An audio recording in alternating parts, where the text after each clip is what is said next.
Sports Matters TV, bringing the sports home. Okay guys, welcome to Sports Matters TV. I'm joined by the world champion, a darting superstar, Mr. Rob Cross.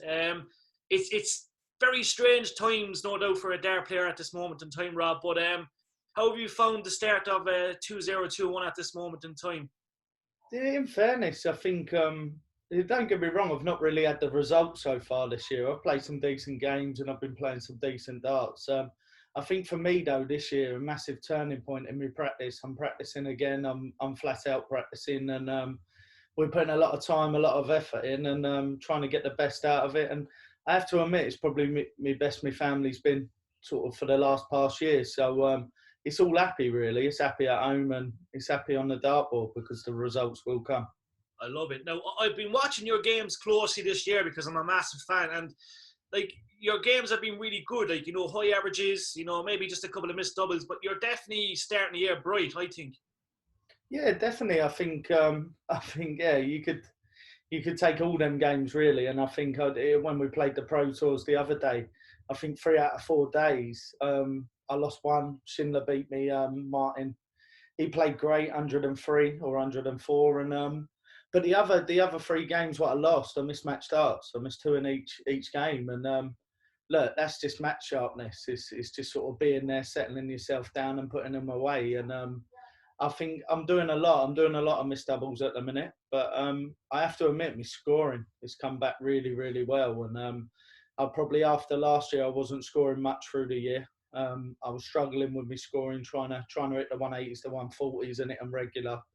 At least this year, I'm actually scoring. I'm getting down. I'm buying myself opportunities, and it's only really a matter of time until I start taking them opportunities. It's just a bit of match sharpness, really. But not only that, I looked at it. I've played this year, and I've enjoyed it again.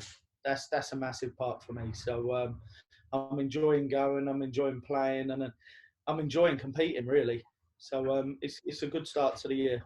That's the key. You know, I heard an interesting fact, probably not that you want to hear it, but with the UK Open, obviously, I think the past 3 winners have all beaten you. You must be a good luck charm to them. Obviously, they have to play out of their skin to beat you. Yeah, past five years I've played it. Yeah, 5 years I've played it. 5 years I've lost to the winner. It's incredible, really, isn't it? Yeah, I'll probably like a bit of voodoo doll there, really, the way I feel. It just sort of always happens. James played incredible the other day, and I missed a few doubles early and stuff, but his finishing was just brilliant. It just sort of took me out of the equation, really, that little middle section. When you're sitting there on for doubles, he won't do that every single time, but he done it that day, and it was his day, and fair play to him. And in fairness, I'm quite glad he played, sort of like went on to win it. He's a good player, nice guy and all, and he's just typical Wadey. He just sort of plugs away and he wins games just because he knows how to win. So fair play. Now, Rob, we have to touch back to the early days. Obviously, I've seen you burst onto the scene, and I've been watching you since day one. But how did darts come about for you first day? Was it the teenage days or even younger? I was 11 when I first picked up a dart. I only picked up a dart because the family played. It's sort of like at the time, if everyone else is doing it around you, you think yourself, I'll have a go at that. And obviously at the time, you never dreamed to get as far as I've got now. But I enjoyed it back then just because the family played and everything like that. It was just an encouragement that I wanted to play. So yeah, late 11, I picked up a dart. By the time I was 13, I knew I was half all right. I could hold my own. That's good. And like, I know you were an electrician for a while. Do you miss being a sparky? Do you miss all that kind of stuff? Just looking to tip away? In a way, don't get me wrong. I miss grafting. I miss using my hands, and it could be anything. I miss a bit of grafting, but at the same time, I've got a new job now and a great opportunity to try and set the family up for life in a way. Give me kids the best start what I can, and you know, you never ever snub it because it's a great living, really. It's a great life, and I enjoy it. I enjoy playing. So no, in a way, I don't miss it at all. But yeah, sometimes I miss sort of just being hands on with certain stuff and sort of using my hands and having to use my muscles. So it's not too bad. I love it. Now, Rob, we obviously we know how many you know, like there's been so many tournaments the last 12 months that have, you know, thankfully not being postponed, but obviously we're not seeing crowds and all that kind of stuff. Now, we know a lot of players play with the crowd. They absolutely love the crowd. How much are you missing the audience and the spectators in the game of darts? Obviously, when it comes down to the crowd, you walk out, you get the walk on, everything's extravagant. That's the way I'd explain darts, actually, extravagant. Obviously, with the crowd, you walk out, it's a massive atmosphere, you're buzzing. You can't get that buzz anywhere else. So, sort of not having them now and being on that stage at crucial times and sort of not feeling that presence of the crowd, it's sort of massive, really. I think I do miss it, but then you have to look at it on the other hand that we're in a world pandemic, and to be honest with you, I think the PDC have done a brilliant job just to keep us playing, just to keep us working, and you've got to outweigh one with the other, and they've done a great job just to sort of keep us at our jobs and give us what we want, because I'm sure it's probably cost them a load of money to do so. Yeah, most definitely. Like, you know, I've always wanted to ask, you know, the pros this question, but obviously it's probably the wrong time to ask the question. But, hopefully the crowds do return, which hopefully will happen perhaps September, October, November. But maybe in 2022, Rob, would you ever like to see, I suppose, a PDC event happen and take part at maybe Lakeside or the Circus Tavern? Because, you know, we've always seen the history of Lakeside and the Circus Tavern over the years. Would you like to see perhaps tournaments happen there at some stage? I think the Circus Tavern. I went when I was younger, one of the later years or whatever, just before it left. I went there and it's unique. It's nice. It's not the biggest place in the world, so the atmosphere is quite sort of close and more sort of personal. One of the venues what I missed massively, I only ever played there once in my career, was the Grand Slam at the Civic Hall. Absolute incredible venue. It was like the fans could literally touch her, and it was a bit like that with the Circus Tavern. So, yeah, I'd like to see maybe a couple of venues like that in there now. And obviously we do have the other end where we go to 15,000 in Rotterdam. So, and then, yeah, you've sort of got both ends. You get that sort of closeness with the crowd, and then you get swamped with the others, which is amazing also. No, we have to always touch base. The year you became world champion, it's the greatest feat, probably one of the greatest stories in all of sports. But it was just a remarkable year, the way you broke onto the scene, you know, breaking records left, right and centre, obviously beating Phil Taylor in the final. Was that your dream scenario growing up and you were a dart player and said, right, look, get Phil in the final, beat him, become world champion first attempt? It's something that would probably never be done again, Rob. Yeah, probably not. Don't get me wrong, you've got to go some to get it. It's a lot of dedication. But not only that, I think like when I was 15, 18 or whatever, or 15, that's all I wanted to do was play professional darts. I think I knew I went into the year as a beginner, and I thought to myself, I know I can play the game. I know I can do this. I know I can hit 180s. I know I can hit 9 darters.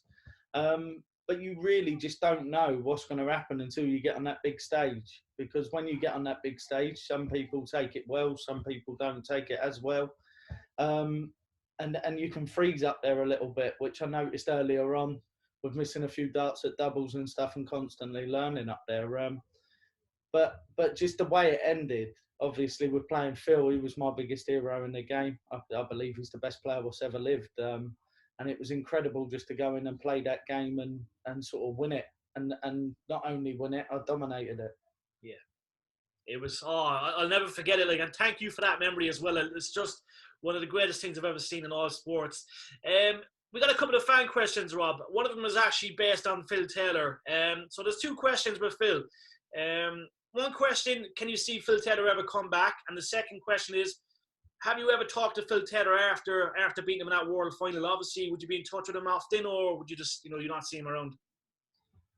So I'll start on the one what Phil's sort of coming back. I still believe, obviously, Phil's never going to lose that quality. But to be honest with you, just to slow down and do what he's doing, I'll probably say not. I don't reckon he'll come back. I reckon he's got enough money in the bank and he's quite wealthy and he's quite settled in life.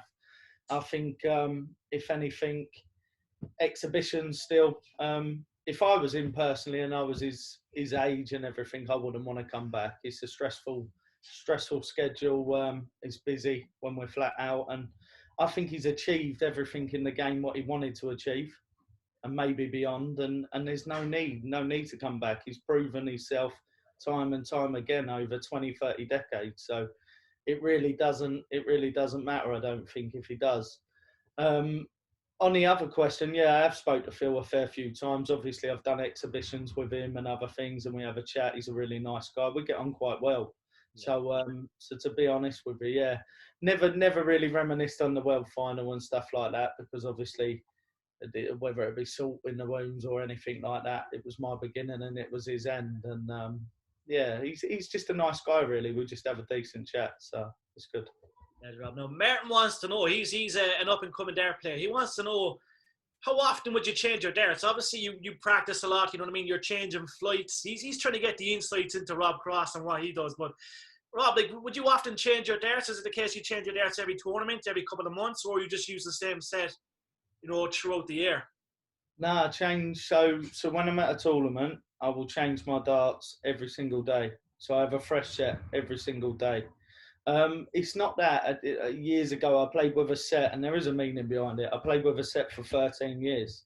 They used to be Bristow darts. So I played with them, and when it comes to changing, I found it so hard to change because I had such a good bond with them after 13 years, but worn them right out. So ever since then, since I changed, I have a new set pretty much every single game, and whenever I want it. So even if I'm practicing, I might do a couple of days with a set on a practice, and then think to myself, do you know what, I want a new set. So I'm a little bit funny like that. I try and keep them as new as I can.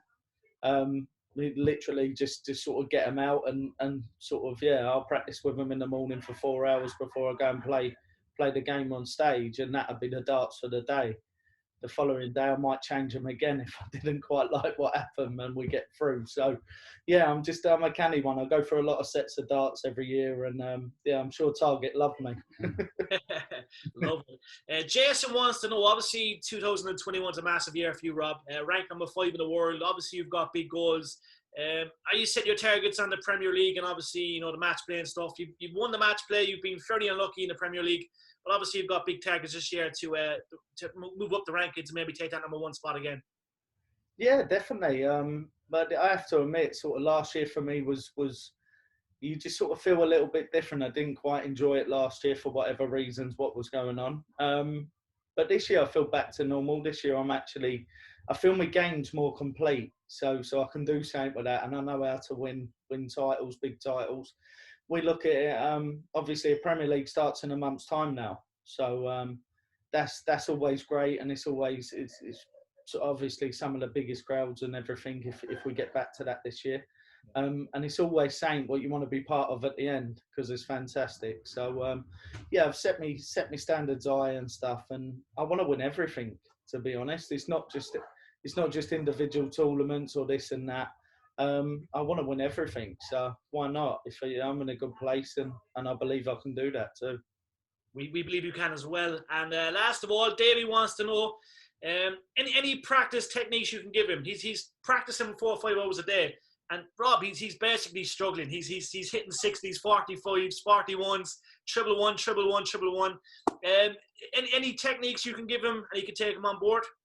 Yeah, we all hit 41s and 45s. I know what that feels like. I suppose for me, I have. It depends, obviously, if he practices on his own. You see, it's always a good idea. I always like to try and practice with someone. So then you have a normal rhythm in the game and everything. I have their pace, my pace. And not only that, I think, obviously I play a lot of 20-21, so it's just a scoring game. 100, you get 1 point, 142 points and 183 points.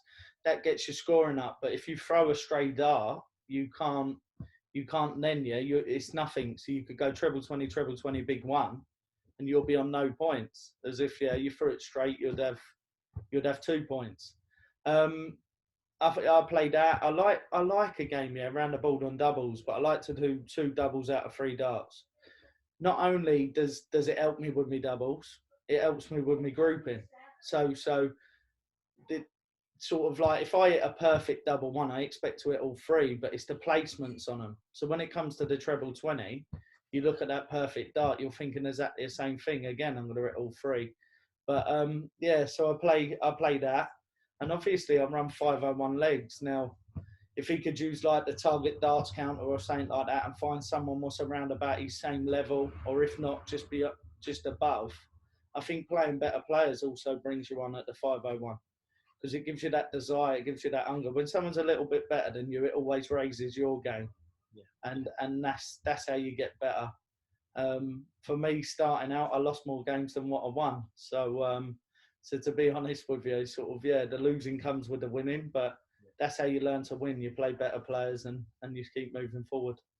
Rob, you're an absolute gent. I was taking notes there as well. I'm going to use that advice as well. But we'll be rooting for you throughout the year. I'm hopeful that we'll see you at the City West October if it does happen, and crowds will let back into the arenas and stuff. It's a pleasure as always. You're fantastic guy, one of the greatest dart players on the planet, and there's more majors to come, Rob. So we wish you all the best. Thank you very much. I really appreciate it. Thanks, Rob. Take care. Stay safe, and we'll root for you the next couple of weekends at the Players' Championships. Cheers, mate. You look after yourself. Yeah, lovely to see you again.